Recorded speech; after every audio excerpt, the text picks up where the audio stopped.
The Kuwaiti government frees 4 Filipino drivers arrested after the controversial rescues of overseas Filipino workers in Kuwait. Presidential spokesperson Harry Roque says the 4 drivers won't come home to the Philippines because they already live in Kuwait. Roque adds the Philippine government is expecting good news on the 3 Filipino diplomats with arrest warrants in Kuwait in the next few days. The development comes after Kuwait expelled Philippine Ambassador Renato Villa due to the allegedly illegal rescues of OFWs in Kuwait.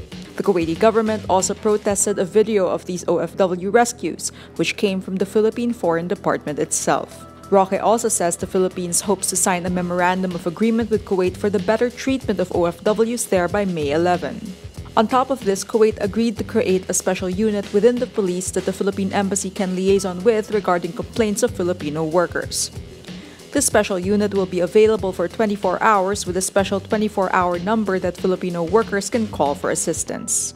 Roque and Labor Secretary Sylvester Bello III flew to Kuwait on Tuesday evening to seek normalization of ties with a Middle Eastern country.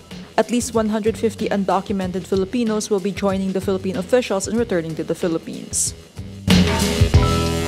Solicitor General Jose Calida faces a complaint before the Office of the Ombudsman for supposedly violating the Code of Conduct for public officials because of a majority share in a security agency. The complaint is filed by Jocelyn Nisperos Acosta, a private individual who is a vocal supporter of Chief Justice Maria Lourdes Sereno. Acosta says Calida owns 60% of capital stocks of security agency Vigilant Investigative and Security Agency Inc. or VISAI, based on the General Information Sheet filed with the Securities and Exchange Commission on September 29, 2016.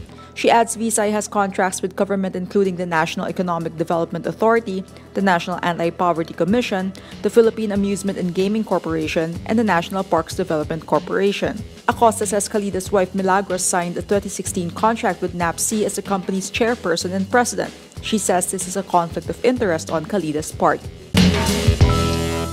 Malaysia's former leader Mahathir Mohamad wins a historic election victory Thursday, toppling the country's scandal-plagued premier and ousted a regime that had ruled for over 6 decades. Mahathir's opposition alliance ends the long hold on power of the Barisan Nasional Coalition, which has been in power in Malaysia since its birth as an independent country in 1957.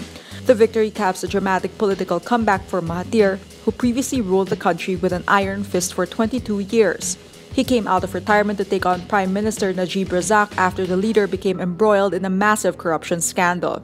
When he takes power, Mahathir will be the oldest prime minister in the world. Mahathir has vowed to bring Najib to justice over allegations billions of dollars were looted from Sovereign Wealth Fund 1MDB, which the scandal-hit leader set up and oversaw.